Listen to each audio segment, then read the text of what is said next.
Hello friends, welcome to money మంత్ర. నేను మీ రామకృష్ణ. మనం రోజు ఫైనాన్స్కి సంబంధించి చాలా టాపిక్స్ మాట్లాడుకుంటాం కదా.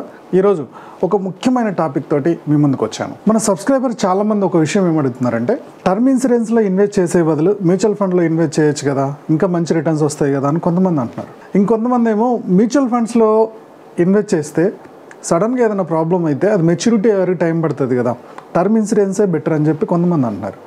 ఇప్పుడు ఈ రెండిట్లో మ్యూచువల్ ఫండ్ ఇంపార్టెన్స్ ఏంటి, టర్మ్ ఇన్సూరెన్స్ ఇంపార్టెంట్ ఏంటి అనే ఒక టాపిక్ చాలా క్లియర్గా లెక్కలతో సహా చెప్పబోతున్నాను. చివరి వరకు చూడండి. ప్రతి మిడిల్ క్లాస్ ఫ్యామిలీకి ఇది చాలా చాలా హెల్ప్ అవుతుంది.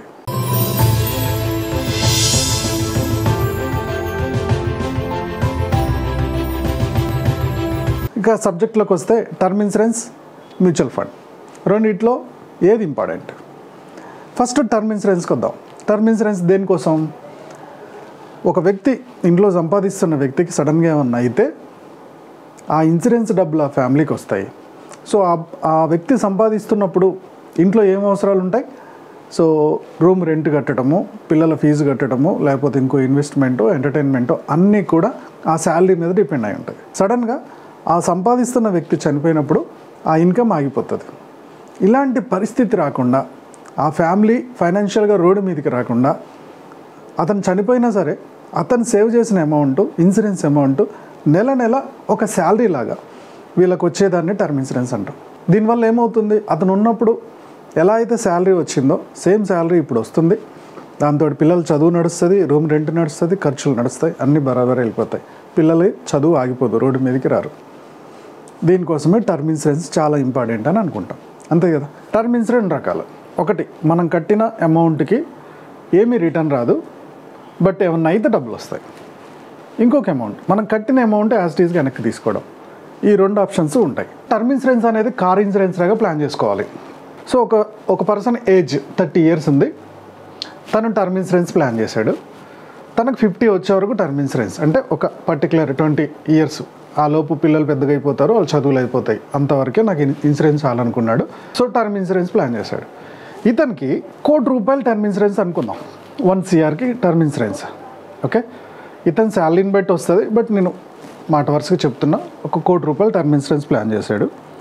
నెలకి ₹1,075, ₹1,075 పర్ మంత్ ఇతనికి ఇన్సూరెన్స్కి అవుతుంది. సో సంవత్సరానికి వచ్చేసి ₹12,900 అవుతుంది టర్మ్ ఇన్సూరెన్స్. సంవత్సరానికి 12,900. ఇతనికి పాలసీ వచ్చిన రోజు నుంచి సడన్గా ఏమన్నా అయితే ఫ్యామిలీకి ₹1,00,00,000 వస్తాయి.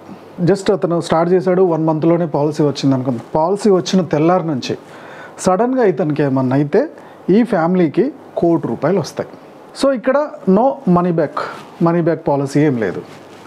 ఒకవేళ సంవత్సరంలో 12,900 కట్టారు, ఈ 12,900 కట్టారు, ఆ సంవత్సరం ఏమన్నా అయిపోయింది, ఆ పర్సన్ లేడు, ₹1,00,00,000 ఫ్యామిలీకి వస్తుంది. ఓకే, లేదు ఒక 5 years కట్టాడు అనుకుందాం. 5 yearsలో ఎంత కడతారు? దాదాపుగా 64,000 కడతారు.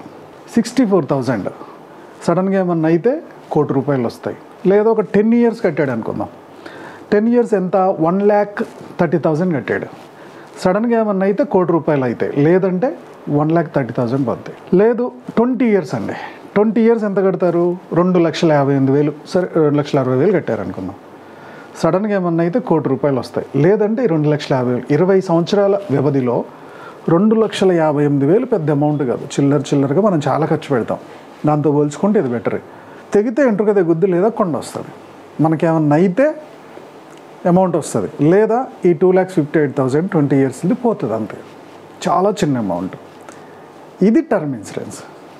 అయితే టర్మ్ ఇన్సూరెన్స్లో కూడా నాకు మనీ బ్యాక్ పాలసీ కావాలి, నాకు మనీ బ్యాక్ కావాలి అనేవాళ్ళు ఉంటారు. దీనికోసం కంపెనీలు ఏం చేస్తాయి? మనీ బ్యాక్ కావాలంటే ఇంకొద్దిగా ఎక్కువ ప్రీమియంని స్టార్ట్ చేస్తాయి. ఇప్పుడు రెండో ఎగ్జాంపుల్ చూద్దాం. సేమ్ పర్సన్ 30 years అతని ఏజ్, 1 crore టర్మ్ ఇన్సూరెన్స్ తీసుకున్నాడు. 20 years తర్వాత తను కట్టిన అమౌంట్ తనకు వచ్చేయాలనుకుంటున్నాడు. ఇతనికి ప్రీమియం పెరుగుద్ది.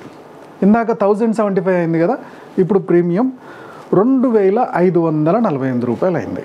సంవత్సరానికి ₹30,576. ఇంతకుముందు 13,000, 12,900, ఇప్పుడు 30,576 ఎక్స్ట్రా పడుతుంది. సో 30,000 దాదాపుగా 18,000 చేంజ్ ఎక్స్ట్రా పడుతుంది. సో ఈ 30,576 ఉంది కదా, బాండ్ వచ్చిన తెల్లారి నుంచి తనకి ఏమైనా సరే 1 CR వస్తుంది. సేమ్ 1 CR ప్రీమియం పెరిగింది. 5 సంవత్సరాలకి 1,52,000 కడతారు. ఏమన్నా అయితే ₹1,00,000 వస్తుంది, లేదా 1,52,000 పోతుంది. 10 సంవత్సరాలకి 3 లక్షలు కడతారు. 20 సంవత్సరాలకి 6 లక్షలు కడతారు. ఏమన్నా అయితే దాదాపుగా ₹1,00,000 పోతుంది. ఒకవేళ ఏం అవ్వలేదనుకోండి, ఈ 6 లక్షల్లో నుంచి దాదాపుగా 5 లక్షల వరకు GSTలు ఇవన్నీ పోను మనకి 5 lakhs రిటర్న్ వస్తుంది. మనం కట్టింది 6 లక్షలు, ₹1,00,000 పోను 5 lakhs రిటర్న్ వస్తుంది. ఓకే, సో ఈ రిటర్న్ పాలసీ కూడా కొంతమంది కడతా ఉంటారు. సో ఇక్కడ నేను చెప్తున్న సలహా ఏంటంటే, ఈ మనీ బ్యాక్లో మనకు వచ్చింది ఏం లేదు. మనం ఎక్స్ట్రా కట్టిన డబ్బుల్ని SIP చేస్తే ఎలా ఉంటుంది అనే ఆప్షన్ నేను ఎక్స్ప్లెయిన్ చేశాను. చూద్దాం ఇక్కడ. ఇప్పుడు మనం మనీ బ్యాక్ లేకుండా మామూలుగా కట్టింది ఎంత? 1075. ఈ 1075 1 CRకి టర్మ్ ఇన్సూరెన్స్ కడదాం. ఇది యాజ్ ఇట్ ఈజ్ కట్టాల్సిందే. 1075 కడదాం. మనకి ఏమన్నా అయితే ఆ డబ్బు పోతుంది, మనకి ఏమన్నా అయితే ఆ 1 CR వస్తుంది, లేదంటే మనం కట్టిన డబ్బు పోతుంది. Just like car insurance, bike insurance లాగా. అయితే మీకు మనీ బ్యాక్ మీద ఇంట్రెస్ట్ ఉంది, ఎందుకంటే మనం కట్టిన డబ్బులు పోవడం ఎందుకు అని. మీరు ఇన్సూరెన్స్కి కట్టే డబ్బులు, ఎక్స్ట్రా డబ్బులు ఎంత ఉన్నాయి? ₹1,458 ఎక్స్ట్రా కడుతున్నాం. అంటే మామూలుగా మనీ బ్యాక్ రావాలంటే మనకి ఎక్స్ట్రా ఎంత కడుతున్నాం? 2548 మైనస్ 1075 దాదాపుగా ₹1,473 ఎక్స్ట్రా కడుతున్నాం. ఇదే ₹1,473ని SIP చేయమంటున్నా నేను. ఇక్కడ నేను ఏం చేయమంటున్నా? టర్మ్ ఇన్సూరెన్సే 1075 ఫస్ట్ ఆప్షన్లో ఉంది కదా, మనీ బ్యాక్ లేకుండా ఉన్న అమౌంట్ కట్టండి. ఎక్స్ట్రా మీరు కడదాం అనుకున్న మనీ బ్యాక్ కోసం కడదాం అనుకున్న డబ్బు ₹1,473 ఉంది కదా, ₹1,473. ఇది SIP చేద్దాం. SIP 20 years చేసామనుకుందాం. 20 years SIP, ఓకేనా? 20 years SIP జస్ట్ 12% రిటర్న్ ఇచ్చేదే, చిన్న అమౌంటే పెట్టుకుని వెళ్ళిపోయాం. సో ఇక్కడ 1073, 20 years SIP 12% చొప్పున లెక్కేసుకుంటే మనకి దాదాపుగా 13,56,000 వస్తుంది బాస్. అక్కడ ఎంత? 5,50,000 దాకా మనకు వస్తుంది. ఇక్కడ 13,50,000 అంటే దాదాపుగా 8 లక్షల ప్రాఫిట్ మనకి ఇక్కడ. సరే, GSTలు ఇవన్నీ పోను ఒక 12-13% ట్యాక్సులు తీసేసిన మనకి యావరేజ్గా 11,75,000 వస్తుంది. అంటే మనం మనీ బ్యాక్ రిటర్న్లో వచ్చేదానికన్నా డబ్బులు వస్తుంది. సడన్గా ఏమన్నా అయితేనేమో ₹1,00,000 ఇన్సూరెన్స్ ఉంది, మనీ బ్యాక్ లేదు, జస్ట్ యాజ్ ఇట్ ఈజ్ ₹1,00,000 ఉంది. ఏం అవ్వలేదా? 20 సంవత్సరాల తర్వాత మనకు మనీ బ్యాక్లో వచ్చేదానికన్నా డబ్బులు ఇక్కడ వస్తుంది. అంటే మనీ బ్యాక్లో 5 లక్షలు వస్తే ఇక్కడ 11 లక్షలు వస్తుంది. సో ఇప్పుడు కొంతమంది డౌట్ ఏంటంటే, సార్ ఈ టర్మ్ ఇన్సూరెన్స్ కట్టే బదులు మ్యూచువల్ ఫండే తీసుకోవచ్చు కదా అని అడుగుతారు. ఇది కూడా రాంగ్ అంటాను నేను. ఎలానో చూడండి. ఆ మనీ బ్యాక్ పాలసీ డబ్బులు ఏదవుతుందో ₹2,578 సమ్, దాన్ని నేను SIP చేస్తా. సరే, SIP స్టార్ట్ చేసాం. నెల ₹2,548 SIP స్టార్ట్ అయింది. ఒక 5 సంవత్సరాలు నువ్వు కట్టావు, దాదాపుగా 1,50,000 కట్టావు. నీకు ప్రాఫిట్ కూడా 5 సంవత్సరాల మీద ఒక 70,000-80,000 వచ్చింది. ఓకే, సో మొత్తం కలిపితే ఒక 3.5 లక్షలు అయింది అనుకుందాం. బాగుంది. సడన్గా నీకేమన్నా అయింది, ఫ్యామిలీకి ఎంత వస్తుంది? 3.5 లక్షలు. పిల్లలు, చిన్న పిల్లలు. ఈ 3.5 లక్షలతోటి మీ వైఫ్ ఆ పిల్లల్ని ఎట్లా పెంచుతారు? ఓన్లీ ఇన్వెస్ట్మెంట్ కూడా కరెక్ట్ కాదు. ఎందుకంటే సడన్గా ఏమన్నా అయితే ఫ్యామిలీ పరిస్థితి ఏంటి మరి? దీనికి సొల్యూషన్ ఏంటి అంటే, ఫస్ట్ టర్మ్ ఇన్సూరెన్స్ తీసుకోండి. మనీ బ్యాక్ కాకుండా జనరల్ టర్మ్ ఇన్సూరెన్స్ తీసుకో. దీనివల్ల చిన్న అమౌంట్ పెద్ద రిటర్న్ వస్తుంది. ఇది ఎప్పుడు కూడా ఫ్యామిలీని కాపాడుద్ది, ప్రొటెక్ట్ చేస్తుంది. నేను కట్టిన డబ్బులు పోతున్నాయని నీకు అనిపిస్తే దాంట్లోనే మనీ బ్యాక్ పాలసీలో కాకుండా ఆ ఎక్స్ట్రా కడుతున్న అమౌంట్ని SIP చెయ్యి. నువ్వు ఇక్కడ మనీ బ్యాక్లో వచ్చే డబ్బుల కన్నా డబుల్ అమౌంట్ అవుతుంది. అప్పుడు నీ ఇన్వెస్ట్మెంట్ సేఫ్గా వెళ్తుంది. సో పూర్తిగా ఇన్సూరెన్స్ని ఇన్వెస్ట్మెంట్తో పోల్చొద్దు. First insurance as it is. Insurance అంటే ఏంది? జస్ట్ మనీ బ్యాక్ పాలసీ లేకుండా నువ్వు డబ్బులు కట్టడం. నాకు మనీ బ్యాక్ రావాలన్నప్పుడు అక్కడ ఇన్వెస్ట్మెంట్ స్టార్ట్ అవుతుంది. ఈ రెండు మిక్స్ చేస్తే నీకు రిటర్న్స్ 6% కూడా రాలా మనీ బ్యాక్ పాలసీలో కడితే. జస్ట్ ఇన్సూరెన్స్ని తీసుకో, ప్రొటెక్షన్, ఫ్యామిలీని కాపాడేసుకున్నాం. ₹1,00,000 రెడీగా మనకి ఇక్కడ సేఫ్టీ ఉంది. ఆ ఎక్స్ట్రా కడుతున్న డబ్బు ఇన్వెస్ట్మెంట్, అది SIPలోకి తీసుకొచ్చాం. నీకు ఇన్సూరెన్స్లో 5-6% వచ్చేది, ఇక్కడ 12%, ఇంకెక్కువ కూడా వస్తుంది. ఓకే, లాంగ్ రన్ కాబట్టి ఎక్కువ రావడానికి కూడా స్కోప్ ఉంది. నీకు 11 lakhs అన్నాను కదా, 11 lakhs కాదు 15 lakhs కూడా వచ్చే ఛాన్స్ ఉంటుంది. అప్పుడు ఇన్వెస్ట్మెంట్ డబుల్ అవుతుంది. ఈ రెండు ప్రాపర్గా ప్లాన్ చేసుకోవాలి. ఇది తక్కువ, ఇది ఎక్కువ కాదు. ఇదే ఇన్సూరెన్సే, దాన్ని ఎప్పుడూ నెగ్లెక్ట్ చేయొద్దు. At the same time investment తీసుకొచ్చి ఇన్సూరెన్స్లో పడేయద్దు.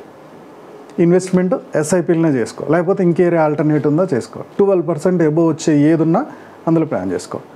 అప్పుడు ఫైనాన్షియల్గా చాలా సేఫ్ జర్నీగా వెళ్తుంది. ఇటు రిటర్న్స్ వస్తాయి, ఇటు సెక్యూరిటీ ఉంటుంది. సో ఈ టాపిక్ మీకు క్లియర్గా అర్థమైంది అనుకుంటున్నాను. అర్థమైనట్టయితే మన వీడియోని లైక్ చేయండి, కామెంట్ చేయండి. ఇంకా ఏదన్నా పాయింట్ మిస్ అయితే అది మీరు కామెంట్లో పోస్ట్ చేయడం మర్చిపోవద్దు. ఈ వీడియో నలుగురికి షేర్ చేయండి. ఈ వీడియో వల్ల ఇన్వెస్ట్మెంట్ని రాంగ్గా చేస్తున్న చాలామందికి మనం ఒక అవేర్నెస్ ఇచ్చిన వాళ్ళం అవుతాం. మీరు కూడా ఆ బాధ్యత తీసుకున్న వాళ్ళు అవుతారు. మా యూట్యూబ్ ఛానల్ చూస్తున్న మా వ్యూవర్స్ అండ్ సబ్స్క్రైబర్స్ లైఫ్లో ఎప్పుడు కూడా గొప్పగా స్థిరపడాలని కోరుకోవడంలో మనీ మంత్రం ముందుంటుంది. Go self made.